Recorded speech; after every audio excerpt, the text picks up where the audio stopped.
ಬಾಯಿಗೆ ಹಾಕಿದರೆ ಗಂಟ್ಲಿಗೆ ಜಾರಿ ಹೋಗೋ ಅಂಥ, ಕೈಯಲ್ಲಿ ಹಿಡಿದ್ರೆ ಬಳುಕೋ ಅಂಥ ಆರೋಗ್ಯಕರವಾದ ರಾಗಿ ಹಾಲ್ಬಾಯಿ ಮಾಡ್ತಾಯಿದ್ದೀನಿ. ಗೋಧಿ ಹಾಲ್ಬಾಯಿ ವಿಡಿಯೋ ಈಗಾಗಲೇ ಹಾಕಿದ್ದೀನಿ, ಬೇಕಾದರೆ ಒಂದು ಸಲ ನೋಡಿ. ಕೇವಲ 3 ಪದಾರ್ಥಗಳಿಂದ ಈ ರಾಗಿ ಹಾಲ್ಬಾಯನ್ನು ಮಾಡಿಬಿಡಬಹುದು. ಹೆಚ್ಚೇನೂ ಕಷ್ಟ ಆಗಲ್ಲ. ಹಾಲ್ಬಾಯಿ ಮೇಲೆ ತುಪ್ಪ ಹಾಕ್ಕೊಂಡು ತಿನ್ನೋಕ್ಕೆ ತುಂಬಾ ಚೆನ್ನಾಗಿರುತ್ತೆ. ಈಗ ಹೇಗೆ ಮಾಡೋದು ಅಂತ ನೋಡೋಣ. ನಾನು 1 ಬಟ್ಲು ರಾಗಿ ತೊಗೊಂಡಿದ್ದೀನಿ. ಆದಷ್ಟು ಕ್ಲೀನ್ ಮಾಡಿರೋ ರಾಗಿನ ಉಪಯೋಗಿಸಿದ್ರೆ ಒಳ್ಳೆಯದು. ರಾಗಿನ ಕಡೆ ಪಕ್ಷ ಅಂದ್ರೂ 5 ರಿಂದ 6 ಗಂಟೆಗಳ ಕಾಲ ಚೆನ್ನಾಗಿ ನೆನೆಸಬೇಕು. ನಾನು ಇಡೀ ರಾತ್ರಿ ನೆನೆಸಿದ್ದೀನಿ. ಮತ್ತು 4 ರಿಂದ 5 ಸಲ ನೀರು ಹಾಕಿ ತೊಳಿಬೇಕು. ರಾಗಿಲಿ ತುಂಬ ಧೂಳು ಕಸ ಇರುತ್ತೆ. ಹೀಗೆ ನೀರು ತಿಳಿ ಬರೋವರೆಗೂ ರಾಗಿನ ತೊಳಿಬೇಕಾಗತ್ತೆ. ನೀರೆಲ್ಲ ಚೆಲ್ಲಿ ಇಟ್ಕೊಂಡಿದ್ದೀನಿ. ಈಗ ಬೆಲ್ಲದ ಪುಡಿ ತೊಗೊಂಡಿದ್ದೀನಿ. 3/4 ಬಟ್ಲಿಗಿಂತ ಸ್ವಲ್ಪ ಜಾಸ್ತಿ ಇದೆ. ಇಷ್ಟು ಬೆಲ್ಲ ತೊಗೊಂಡ್ರೆ ಹಾಲ್ಬಾಯಿ ಸ್ವಲ್ಪ ಎಳೆ ಸಿಹಿ ಬರುತ್ತೆ. ಮತ್ತು 1 ಬಟ್ಲು ಈಗ ತುರಿದಂಥ ಹಸಿ ಕಾಯಿ ತುರಿ ತೊಗೊಂಡಿದ್ದೀನಿ. ಆದಷ್ಟು ಫ್ರೆಶ್ ಆದ ಕಾಯಿ ತುರಿ ತೊಗೊಂಡ್ರೆ ರುಚಿ ಚೆನ್ನಾಗಿರುತ್ತೆ. ತೊಳೆದು ನೆನೆಸಿರೋ ರಾಗಿನ ಮಿಕ್ಸರ್ ಜಾರ್ಗೆ ಹಾಕ್ತಾಯಿದ್ದೀನಿ. ಕಾಯಿ ತುರಿನೂ ರಾಗಿ ಜೊತೆಗೆ ಹಾಕಿ ಒಟ್ಟಿಗೆ ಹಾಲು ತೆಗಿತೀನಿ. ಬೇಕಾದರೆ ಬೇರೆ ಬೇರೆಯಾಗಿ ತೆಗಿಬಹುದು, ಆದರೆ ಅವಶ್ಯಕತೆ ಏನಿಲ್ಲ. ಮೊದಲಿಗೆ 2 ಬಟ್ಲು ನೀರು ಹಾಕ್ತಾಯಿದ್ದೀನಿ. ನುಣ್ಣಗೆ ಇವೆರಡನ್ನೂ ರುಬ್ಕೊಳ್ತೀನಿ. ಹಾಲನ್ನು ಶೋಧಿಸೋಕ್ಕೆ ಪಾತ್ರೆ ಮೇಲೆ ಒಂದು ಶೋಧಿಸೋದನ್ನು ಇಟ್ಟು ಒಂದು ಬಿಳಿ ಕಾಟನ್ ಬಟ್ಟೆ ಹಾಕ್ತಾಯಿದ್ದೀನಿ. ಇದ್ರ ಮೇಲೆ ರುಬ್ಬಿರೋ ರಾಗಿ ಮತ್ತು ಕಾಯಿ ಹಾಕ್ತಾಯಿದ್ದೀನಿ. ಬಟ್ಟೆನ ಹಿಂಡಿ ಹಾಲನ್ನು ತೆಗಿಬೇಕು. ಮೊದಲನೇ ಹಾಲು ತುಂಬ ಗಟ್ಟಿಯಾಗಿ ಬರುತ್ತೆ. ನಿಮಗೆ ಇಲ್ಲಿ ಕಾಣ್ತಾ ಇರಬಹುದು ಹಾಲು ಎಷ್ಟು ಗಟ್ಟಿಯಾಗಿದೆ ಅಂತ. ಈಗ ಇದನ್ನು ಮತ್ತೆ ಮಿಕ್ಸರ್ ಜಾರ್ಗೆ ಹಾಕ್ತೀನಿ.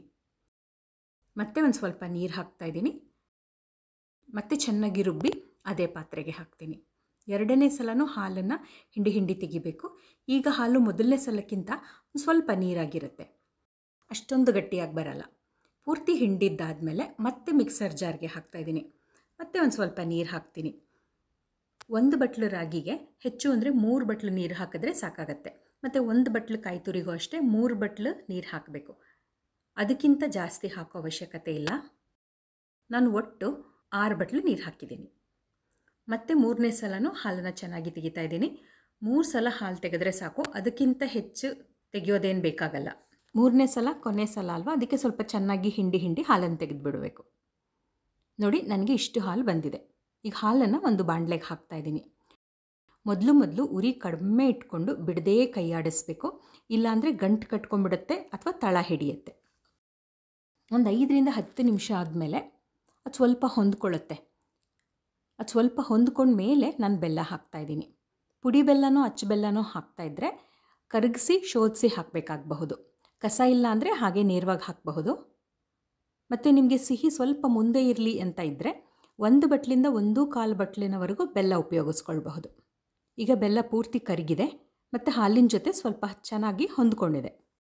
ನೋಡ್ತಾ ಇರ್ಬೋದು, ನಿಧಾನವಾಗಿ ಗಟ್ಟಿಯಾಗಿ ಬರ್ತಾ ಇದೆ. ಈ ಹದಕ್ಕೆ ಬಂದ ಮೇಲೆ ಬೇಕಾದರೆ ಮಧ್ಯ ಒಂದು ಸ್ವಲ್ಪ ಕೈ ಬಿಡಬಹುದು. ನೋಡಿ, ನಾವು ಹಾಕಿರೋ ನೀರಿನ ಪ್ರಮಾಣ ಸ್ವಲ್ಪ ಹೆಚ್ಚಾಗಿದ್ದರೆ 3/4 ಗಂಟೆಯಿಂದ 1 ಗಂಟೆ ತನಕ ಸಮಯ ಬೇಕಾಗತ್ತೆ. ನೀರಿನ ಪ್ರಮಾಣ ಸರಿಯಾಗಿದ್ದರೆ 30 ರಿಂದ 40 ನಿಮಿಷದಲ್ಲಿ ಹಾಲ್ಬಾಯಿ ಆಗಿಬಿಡುತ್ತೆ. ಮಧ್ಯ ಒಂದು 2 ಚಮಚ ತುಪ್ಪ ಹಾಕಬಹುದು. ಹಾಕಲೇಬೇಕಂತಿಲ್ಲ, ಹಾಕಿದ್ರೆ ಹಾಲ್ಬಾಯಿ ಸ್ವಲ್ಪ ಹೊಳಪು ಬರುತ್ತೆ.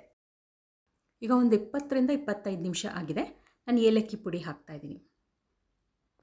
ಸಾಕಷ್ಟು ಗಟ್ಟಿಯಾಗಿದೆ. ಈ ರೀತಿ ಮೇಲಿಂದ ಹಾಕಿದ್ರೆ ಗೊತ್ತಾಗುತ್ತೆ. ಇಷ್ಟು ನೀರಾಗಿ ಬೀಳಬಾರ್ದು, ಇನ್ನೊಂದು ಸ್ವಲ್ಪ ಗಟ್ಟಿಯಾಗಬೇಕು. ಈಗ ನೋಡಿ, 35 ನಿಮಿಷ ಆಗಿದೆ. ಈ ಹದಕ್ಕೆ ಬರಬೇಕು. ನಾನೊಂದು ಮೌಲ್ಡ್ಗೆ ತುಪ್ಪ ಸವರಿ ಇಟ್ಕೊಂಡಿದ್ದೀನಿ. ಮೌಲ್ಡ್ ಇಲ್ಲ ಅಂದರೆ ಏನು ತೊಂದರೆ ಇಲ್ಲ, ಒಂದು ತಟ್ಟೆಗೂ ತುಪ್ಪ ಸವರಿ ಅದಕ್ಕೂ ಹಾಕಬಹುದು. ನಾನೀಗ ಗ್ಯಾಸ್ ಆರಿಸ್ಬಿಟ್ಟು ಮೌಲ್ಡಿಗೆ ಹಾಕ್ತಾಯಿದ್ದೀನಿ. ಹಾಲ್ಬಾಯಿನ ಬಿಸಿ ಇರುವಾಗ ಕತ್ತರಿಸೋಕ್ಕಾಗಲ್ಲ. ಒಂದು ಅರ್ಧ ಗಂಟೆಯಿಂದ 1 ಗಂಟೆಗಳ ಕಾಲ ಬಿಸಿ ಆರೋಕ್ಕೆ ಬಿಟ್ಬಿಡಬೇಕು.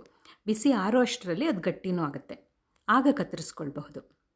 ನಾನು ಸುಮಾರು 1 ಗಂಟೆಗಳ ಕಾಲ ಬಿಟ್ಟಿದ್ದೀನಿ. ಈಗ ಪೂರ್ತಿ ಗಟ್ಟಿಯಾಗಿದೆ. ಉಲ್ಟಾ ಮಾಡಿ ತೆಕ್ಕೊಳ್ತೀನಿ. ನೀವು ತಟ್ಟೆಲಿ ಹಾಕಿದರೆ ಉಲ್ಟಾ ಮಾಡಿ ತೆಗೆಯೋ ಅವಶ್ಯಕತೆ ಏನಿಲ್ಲ, ನೇರವಾಗಿ ಹಾಗೆ ಕತ್ತರಿಸ್ಕೊಳ್ಬಹುದು. ಈಗ ನೋಡಿ, ನಾನು ಕತ್ತರಿಸ್ತಾ ಇದ್ದೀನಿ. ಕತ್ತರಿಸೋದು ಸಹ ಏನು ಕಷ್ಟ ಆಗಲ್ಲ. ಕೈಯಲ್ಲಿ ಹಿಡಿದ್ರೆ ನೋಡಿ ಹೀಗೆ ಜಾರ್ ಹೋಗುತ್ತೆ, ಅಷ್ಟು ಒಳ್ಳೆ ಹದದಲ್ಲಿ ರಾಗಿ ಹಾಲ್ಬಾಯಿ ಬರುತ್ತೆ. ಇನ್ನೊಂದು ಮುಖ್ಯವಾದ ವಿಷಯ ಅಂದರೆ ಹಾಲ್ಬಾಯಿನ ಬಹಳ ದಿನ ಇಟ್ಟು ತಿನ್ನೋಕ್ಕಾಗಲ್ಲ. 1-2 ದಿನದಲ್ಲಿ ತಿಂದು ಮುಗಿಸ್ಬೇಕು. ಆರೋಗ್ಯಕರವಾದ ರಾಗಿ ಹಾಲ್ಬಾಯಿ ಸಿದ್ಧವಾಗಿದೆ. ನಿಮಗೆ ಈ ಹಾಲ್ಬಾಯಿ ಇಷ್ಟ ಆದರೆ ನೀವು ಒಂದು ಸಲ ಮಾಡಿ ನೋಡಿ, ಹೇಗೆ ಬಂತು, ನಿಮ್ಮ ಮನೆಯಲ್ಲಿ ಎಲ್ಲರಿಗೂ ಇಷ್ಟ ಆಯ್ತಾ ಅನ್ನೋದನ್ನು ನನಗೆ ಕಮೆಂಟ್ ಮಾಡಿ ಹೇಳಿ. ಇನ್ನೊಂದು ಅಡುಗೆ ಜೊತೆ ಮತ್ತೆ ಸಿಗ್ತೀನಿ.